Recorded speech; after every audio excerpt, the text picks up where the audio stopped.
Good day, students. Today, we provided a video presentation about our topic for this week. By the way, I am Jasmine Ganang. Together with Jonofe C. Tundag, we are going to discuss to you about adding and subtracting radical expressions. But before we proceed to our new lesson for this week, let's have a short recap of our topic last meeting. So we have multiplying and dividing radical expressions. So in our last topic, if you remember, we have three possible scenarios or three cases in multiplying or dividing radical expressions.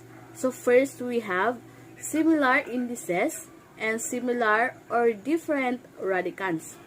Second, we have similar radicands but different indices.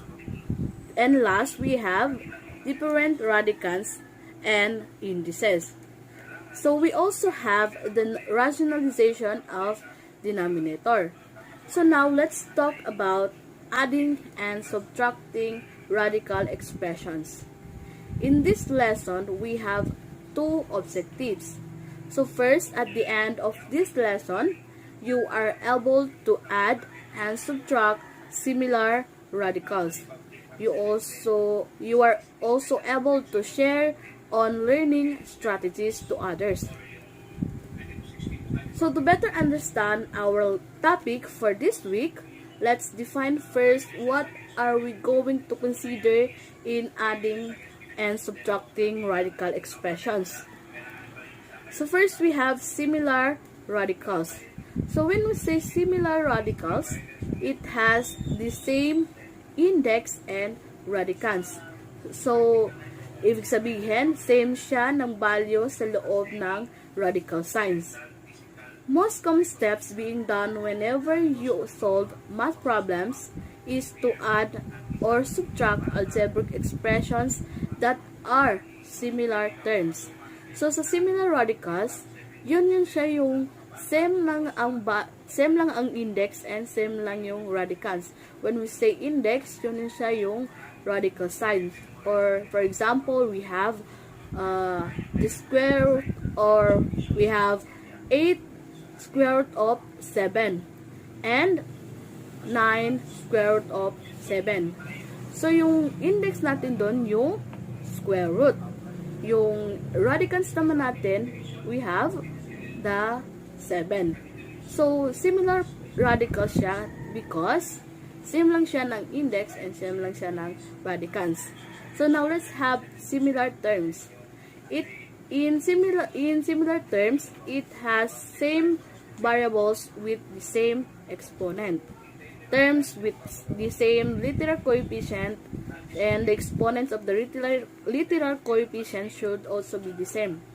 So, sa similar terms naman, same siya ng variables and same siya ng exponent. For example, we have 16x cubed and negative 5x cubed. So, ang variables natin doon is yung x. Ang exponent natin, we have the same, 3. So, yun siya yung similar terms. So, now let's have radical expressions. Radical expressions have like and unlike terms. They are referred as similar or the like radicals and the similar or the unlike radicals.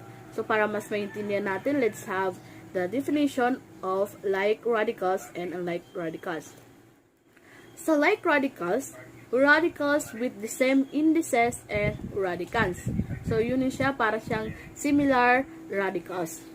So, sa unlike radicals naman, may have the same indices but different radicands. Or, same radicands but different indices. Or, different indices and radicands. So, para mas maintindihan natin, let's have an example for like radicals and unlike radicals. So, let's have example 4.34. So, in letter A, we have 5 square root of 7 and negative 9 square root of 7. So, in that example, we have radical like radicals.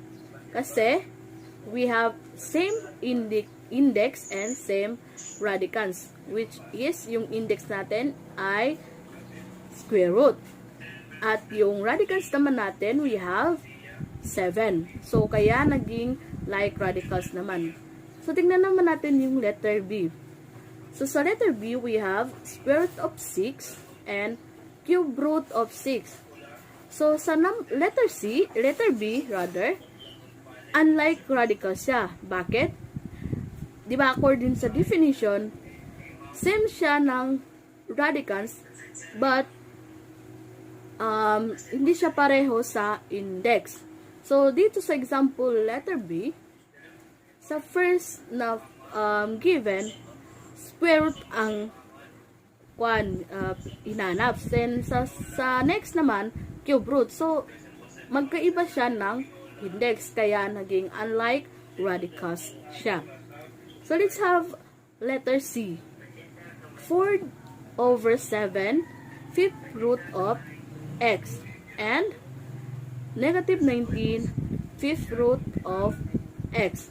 So, sa letter C, understood na siya na like radicals kasi same lang siya ng index, which is fifth root, and radicals naman niya is x, kaya like radicals siya. So, sa letter D, we have 5 cube root of 2 and cube root of 16. So, kapag makikita natin yung fifth root, 5 cube root of 2 and cube root of 16, kapag titingnan lang natin siya, para siyang unlike radicals. But, by simplifying cube root of 16, makikita natin yung difference. So, i-simplify natin yung cube root of 16. We have cube root of 2 to the power of 4 is equal to cube root 2 to the power of 3 multiplied to cube root 2. Bakit siya nagkahiwalay? Kapag i-multiply natin ang number, ang exponent niya magiging i-add natin siya para makuha yung exponent. So, we have 2 to the power of 3 times cube root 2. Kasi pag i-multiply natin ang 2 to the power of 3 times 2, we have 2, 4. So, yung same 2 to the power of 4. So, now, dahil dun sa first term, we have cube root of 2 to the power of 3, mai-eliminate na siya yung cube root kasi eliminate na din yung sa 2 to the power of 3. So, matitira lang ay 2. So, we have 2 cube root of 2. So, nakita natin, kapag simplify natin yung cube root of 16, magkakapareho na niya yung 5 cube root of 2. Kasi same lang siya ng index and same lang siya ng radicals. So, sa letter D, ang sagot dyan ay like radicals. Kasi gisimplify natin yung cube root of 16, kaya naging same siya ng index and radicals sa first term or first given yung 5 cube root of 2. So, always remember this note. Always make sure that the radicals are already in simplest form before classifying them as like or unlike. So, in other words, bago tayo mag-identify kung like ba or unlike yon, siguraduhin muna natin na yung given or yung problem ay naka-simplest form na. Let's have a practice exercises para mas maunawaan ninyo or ma-determine ninyo yung radical expressions between like or unlike radicals. Identify if the pairs of radical expressions below are like or unlike radicals. A. Square root of 8 and square root of 18. B. Cube root of 16 and 2 square root of 2. Let's have an example about adding and subtracting radical expressions. Example 4.35. The expressions here is 10 square root of 2 plus 15 square root of 2 plus square root of 2. So, ang napapansin ninyo is, yung number na nasa loob ng square root is the same, which is 2. So, ang gagawin lang ninyo dito is, you add yung number na makikita ninyo sa labas or hindi nakasali sa square root of 2. So, yun ay ang 10, 15, and 1. So, yung 2, square root of 2, na walang number kayong makikita, automatically may 1 yan. And visible yung tawag. So, after nun, pag na-identify nyo na yung number na hindi nakasali sa square root of 2, i-add na natin. So, yun ay ang 10 plus 15 plus 1. So, pag i-add na natin, yung result nun is 26. Ang gagawin nyo sa square root of 2, i-copy lang. So, magiging 26 square root of 2. So, the answer for expressions 10 square root of 2 plus 15 square root of 2 plus square root of 2 is 26 square root of 2. Let's have another example. Example 4.36. The expressions here is negative 9 cube roots of 5 plus 11 fifth roots of 3 plus 7 cube roots of 5 minus 3 cube roots of 3. So, ang mapapansin natin dito, magkaiba yung roots nila. Mayroong cube roots, mayroong ding fifth roots. So, ang gagawin natin, i-combine natin yung unlike terms. So, ang unlike terms dito is negative 9 cube roots of 5 plus 7 cube roots of 5. And yung isa, 11 fifth roots of 3 and 3 fifth roots of 3. So, ang gagawin natin dito is we simplify. Negative 9 and positive 7. So, the result there is negative 2. Why? Kasi mas mataas yung negative 9 sa positive 7. So, 9 minus 2. Pag about sa sign, kung ano yung number na may mataas na value, yun yung sign na susundin, which is negative dahil yung 9 ay mataas yung value compared sa 7. So, the next term na naman is 11 and 3. So, 11 minus 3 is positive 8. Why? Kasi mas mataas yung value ng positive 11 compared sa negative 3. So, the answer for the expressions negative 9 cube roots of 5 plus 11 fifth roots of 3 plus 7 cube roots of 5 minus 3 cube roots of 3 is negative 2 cube roots of 5 plus 8 fifth roots of 3. So, para mas maunawaan ninyo further yung adding and subtracting radical expressions, let's have another example. Example 4.37. The expressions there is 2 square root of 5x cubed y to the fifth plus 7xy squared square root of 5xy minus x fourth roots of 25x squared y to the 10th. So, ang napapansin ninyo, magkakaiba yung power nila. Yung power ng square roots. Mayroong 2 and 4. All you have to do is to simplify each term. So, let's start with the first term. So, the first term there is 2 square root of 5x cubed y to the fifth. So, ang gagawin natin dito, i-simplify natin yung numbers na nasa loob ng square roots. So, yung 5x cubed y to the fifth, magiging square root of x squared y squared times square root of 5x 1 y 1. So, bakit nagiging x squared y to the fourth? Para ma-cancelled out yung square root at saka yung power na 2 and 4. And then, the second term is, we just simply copy this. Kasi, nakasimplify na siya agad.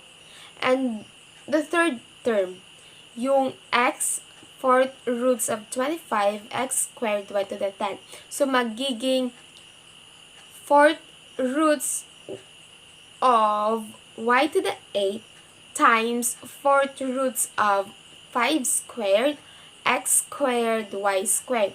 Bakit nagiging y to the 8? Para ma-simplify natin. And 4 roots 5 squared. Yung 25 na makita nyo sa expression, nagiging 5 squared siya para ma-cancel out. 4 roots of 5 squared, x squared, y squared. So, isi-simplify pa natin. Yung square root of x squared, y to the 4th, nagiging xy squared. Y, yung square root at saka yung 2, automatically ma-cancel out na yan. And then, yung square roots at saka yung 4, yung kalahati ng 4 as 2. So, may 1 as squared. Yung 2 square root of x squared y to the 4th ay nagiging 2xy squared. And then, yung square root of 5x to the 1, y to the 1, ay nagiging square root 5xy.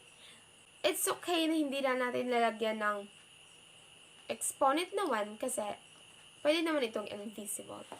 Plus, i-copy na lang din natin yung 7xy squared, square root of 5xy kasi naka-simplified form na siya.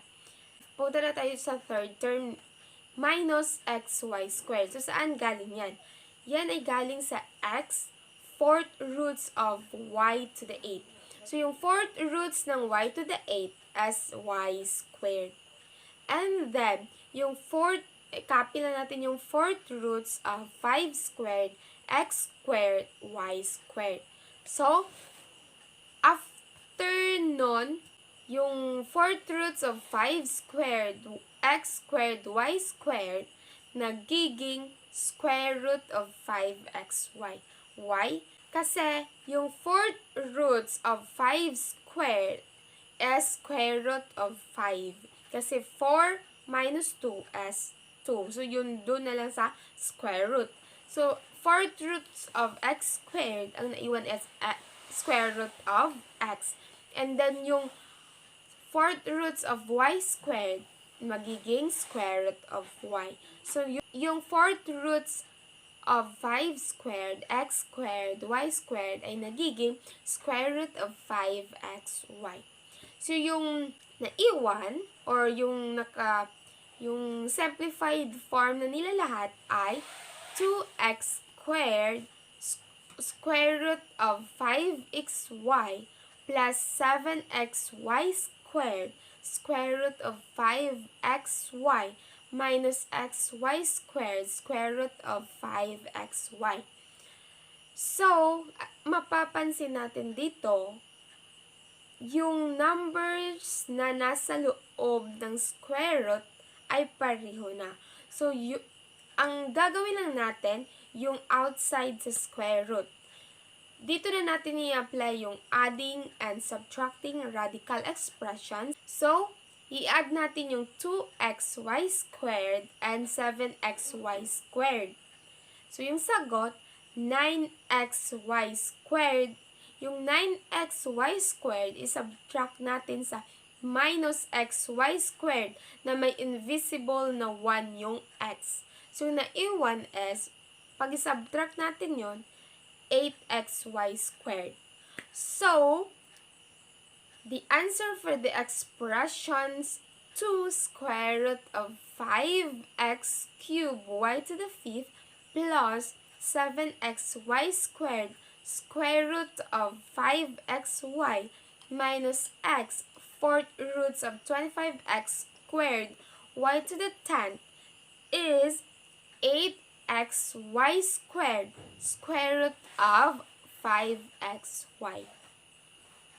And let's have another example again. Radical expressions is negative 5 square root of 3 divided by square root of 2 plus square root of 6 divided by 2 plus 3 square root of 6. So, ang mapapansin ninyo, mayroon ng division dito sa expression na to. So, ang unang gagawin natin is simplified natin each term. So, una, yung sa first term, negative 5 square root of 3 divided by square root of 2. Para matanggal yung denominator, i-multiply natin siya sa denominator, both numerator and denominator. Kaya, nagiging negative 5 square root of 3 divided by square root of 2 times square root of 2 divided by square root of 2. So, nagiging negative 5 square root of 6. Bakit siya naging square root of 6? Kasi square root of 3 times square root of 2 is square root of 6 divided by square root of 2 times square root of 2 as square root of 4. So, yung square root of 4 as 2. Plus, i-copy na natin yung second term, which is square root of 6 divided by 2 plus 3 square root of 6. After nun, napapansin natin na negative 5 square root of 6 divided by 2 plus square root of 6 divided by 2 ay the same yung denominator nila and yung number na nasa loob ng square root. So, pwede natin yung i-add. So, negative 5 plus invisible na 1 sa square root of 6. So, nagiging negative 4. Why? Kasi, hindi sila same sign. Yung 5, negative, and then yung 1 is positive. And, negative siya kasi mas mataas yung value ng negative 5 compared sa 1. So, the result is negative 4 square root of 6 divided by 2. And we simply copy yung 3 square root of 6. At saka, after nun, pwede na natin i-simplify further. Negative 4 divided by 2. Yung denominator na 2. So, the result is negative 2. So, that's why nagiging negative 2 square root of 6 plus 3 square root of 6. After nun,